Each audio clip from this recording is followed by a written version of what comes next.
What's up, everyone? Tally with Durful here, bringing you our first discussion video of 2025, where we're going to be discussing with you guys some cEDH 101s, starting with choosing your commander, because there's a lot more than just saying, ooh, I want to build with this commander. Has to be precise, unfortunately. Right.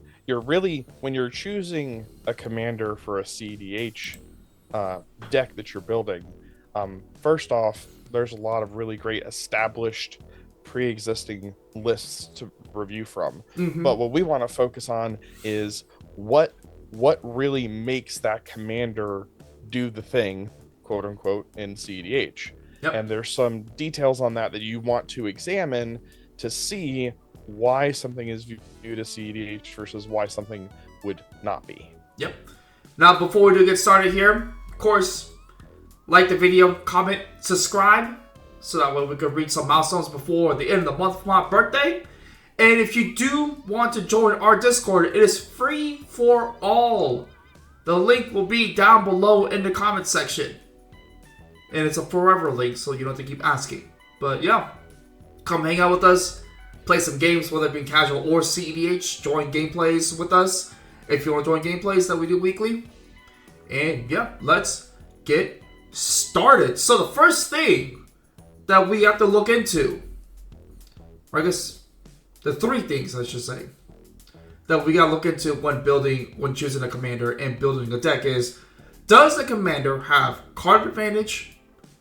Does the commander produce mana? And is the commander part of a combo? All right, so some things to really kind of hone in on here is when we say card advantage, this could be not exactly what you think. The first thing that pops into mind is just purely you're going to draw a card, like Talion, for example. Talion specifically says when a piece of criteria is met, you draw a card. Great. But it could also take the form of something like Elsha of the Infinite, where while you're not directly drawing a card, you are able to do things from the top of your library, which gets into top deck manipulation, which is still a form of card advantage because you're able to dig deeper or see more of your deck before your opponents are. Yep. So it's things like that to be considerate of. Is just because it looks like it or gets close to it, there are definitely key factors that you want to keep in mind. Yep. Same with Rakdos the Muscle. That's actually starting to become my favorite now, because not only are you able to do card advantage, but it can be a combo piece as well with Poxwalkers. Because you just keep sacrificing Poxwalkers, being able to bring back Poxwalkers whenever you play stuff from exile, or even when you play Rakdos himself, and just have fun with it. Our favorite was Joyra, the Weatherlight Captain, but that's all we're going to say. But, when you look at these lists, which I will put in the description box below on MTG cEDH Top 16s, or when you go through the Moxfield list of the different tiers of cEDH commanders, the number one when it comes to card advantage is Tymna. Since Tymna's freaking broken, you could potentially draw 3 cards with Tymna, and then you partner Tymna with Thrasios. Thrasios not only does give you its own card advantage, because you are still drawing a card after scrying, or putting a land onto the battlefield, Thrasios is also a combo piece if you do have infinite mana, because at that point you just pick up your entire library. Right, or in the case of Tymna and Crom also has a method of delivering additional card advantage. So remember, they're not exclusive in how they present, it's just being able to identify and see, okay, this is allowing me to do something above and beyond what is considered normal in a turn of Magic. So of course, that leads us next into mana ramping, or otherwise producing an inordinate amount of mana through some means. Yep. So a good example is going to be something like Mono Green Selvala, not seen very often these days, but Selvala herself taps and directly provides the mana, whereas you could get into something like back to Kinnan or even Thrasios, being able to hit mana dorks off of your activations really goes a long way in providing that additional advantage, moving and furthering your game plan to a winning state.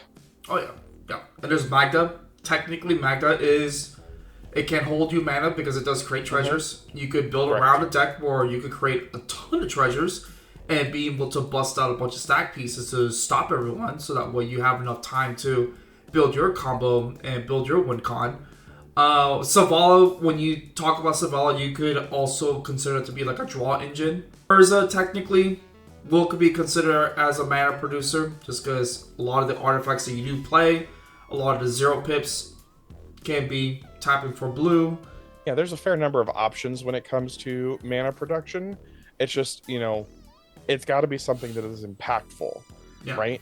Because it's one thing if you just have a commander that taps for 2 generic or taps for 2 green. That's just another mana dork. We're talking about something that's actually going to give you long-term, constant, and consistent value from its position in the command zone. Oh yeah, yeah. And I will say the best one out of all of them will probably be Kennen. Yeah, with Kennen's ability to have your rocks produce an additional 1 of whatever they tap for, that is huge. Yeah. Combo with Endurance Vitality. It just... Oh yeah, no, it just amplifies what you can do, absolutely. Yeah.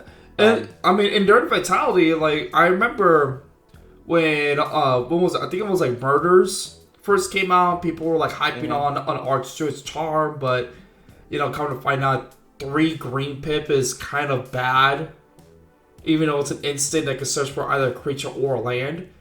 With Endurance Vitality, you could actually produce the 3 green pips at any given moment. Yeah. So that Endurance Vitality just makes Archduke's Charm better. And to me personally, I've removed Muddle the Mixture for Archduke's Charm. Because really with Muddle the Mixture, all I was doing was looking for Thrasios, which I could now do with Archduke's Charm. But guess what else I could do with the Charm if I have Thrasios in my hand already on the battlefield? I could look for Treasure Vault. And I could just put it on the battlefield with infinite mana, and now I have infinite treasures. So, I feel like that card, because of Enduring Vitality and Kennen, that card has gone way better. And I personally, with Kennen only, because not every deck should run the same exact cards, Kennen only, Archduke's Charm is OP. I agree. And if you guys do stick around to the end, we would actually recommend you guys like a bunch of like introductions and everything like that. But lastly, we want to go over is combo pieces, which we already went over a few commander sets built-in combo pieces, such as Kennen, Thrasios, Magda, like all those, or even like Rakdos. Like I said, Rakdos the Muscle. It could be a really good combo piece. Atraxa. Krark and Sakashima, Rog, like Rog Sai, any of his variants, like Rog Thrasios, Rog Silas, like whatever variant you're going for on that one. Oh yeah. Rog is an easy one because you could honestly still turn 1 on Adnos with Rog Sai.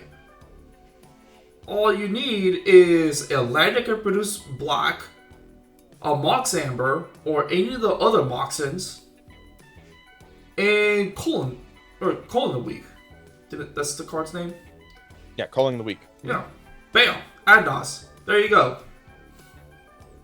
And just dig and dig and dig, and hopefully all your other Moxens are on the top of your library before your life just gets drained. And there you go. That's turn 1/1 right there. Like Nib Bizet, the new one from the Foundation's Jumpstart. That is also a combo piece. And card advantage. Like, you could actually throw in a card advantage too. It is just a little high in CMC, but I mean, Darful and I are starting to notice. It seems like it's starting to not matter anymore. People are finding ways to be able to cast their 6-7 mana cost commanders. Like me. The previous gameplay, we have a Girl Pod. What was it, like a turn 3 Atraxa? Yeah. Yeah, and Atraxa was a 7 cost with Sans red pip is like, yeah, like it's possible. Like honestly, And then we had Cuz pull off Vitali the other day on like turn 2. Like that Yeah. was nutty. oh yeah, So yeah, there's definitely plenty of ways to get your higher CMC commanders out there. Now, of course, again, some of our recommendations are going to be a little bit more conservative because our main goal is that not only do you pick a good commander, but you pick something that's established, has a strong community around it. That way you can watch videos, you can actually learn and research this before you go into a tournament or go into a league or go into a heavy play environment, and then you sit there and durdle for half the game because you don't know what you're doing. Yep. That's another really bad feeling that nobody likes. Yep. Like I've known people where they would win some games at the LGS or win some games at Spell Table, and they think they're ready for an event with their Jaincast commander, thinking that it could be cEDH and they could like hold up and everything until they come across people with like Blue Farm, TNT, Roxai, all those things where they're just like, shit, I can't get through any of these counters. Like, well, yeah. Like, that's all you're going to be seeing in these events. Like, those main 3. So, how can you beat those? Practice. Yep. Learning the basics. Learning how to mulligan. That's part of the reason why we are working on this series for you guys, is because we want you to see you got to start somewhere. You've made the decision to get into cEDH. Now it's a matter of picking which commander to start from. And this may not be the commander you win an event with. It may not be. And that's okay. It's a matter of getting in there, finding what you like and what works for you, and then applying those principles and expanding your knowledge and play. Oh yeah. Like to me, I still don't know whether or not I want to bring in like a Traxxas or Kennen to the table. Honestly. Like Kennen, I would prefer to bring in Kennen just because really the only proxies that Eyes of the Deep proxy are the ones you typically win in tournaments. The reserveless cards. Atraxa is just like, oh, I will never be able to 100% Atraxa. That's why I highly doubt I'll ever bring it into events. But Atraxa, I just feel like more comfortable with. Yeah. If someone were to tell me what's a good intro deck, which, guess what, guys? Intro decks. What we recommend? Yeah. Next set. Atraxa is my number 1, and this is the second Atraxa from. What's that set? Yeah. Not your super friends, I'm gonna proliferate and do cheeky stuff Atraxa. No, the big girl Archangel going to churn through the deck like it's butter. Yep. And with all the clones. Atraxa. Yeah. Get all the clones going, all the reanimator spells going. You don't always have to choose the clone to die. You could actually choose Atraxa to die and take it to your graveyard and play reanimate. And just keep the loop going. Another good one, Kennen. Kennen is a good one to start with because of the straightforward nature of the deck. Magda, especially if you're looking at more stacksier or even a grindier gameplay style, Magda is really good with that. Same with Omnixless, not the Planeswalker one, the Desparked one. Are you talking about the one from Aftermath? Captive Kingpin. Yeah, Captive Kingpin. Yeah. The ping, he pings everybody to death just because they wanted to do something. Yep. So, now, believe it or not, I think a good deck to start with is Kraken Sakashima. If for nothing else other than learning it's the easiest of the crazier decks to learn. Yep. I will say that it itself is not a complicated deck. It teaches you more about the game that you're playing, and that's why I recommend it. It's just fun watching people just whiff too. Oh, someone crashing your recording? I heard a kitty. This right here is Willow. For anyone who's interested, I got two little turd nuggets, Willow and Hazel. I would say another intro too. It all just really depends on what color that you want to play. If you want to try mono color first, before getting yourself into like 2 or 3 color or even 4 or even like 5. Crick Is good. Magda. Urza, like I said, technically, I still don't think Urza's that powerful, or Mono Blue itself is that powerful in cEDH. To me, it's Not just by not. itself. But yeah, that's all we wanted to go over for Commander 1 or cEDH 101, I should say. If you do like the video, hit that like button, subscribe, comment down below what more you would like us to discuss. We will be discussing more 101 tips for everyone that's new to cEDH and wants to get into it.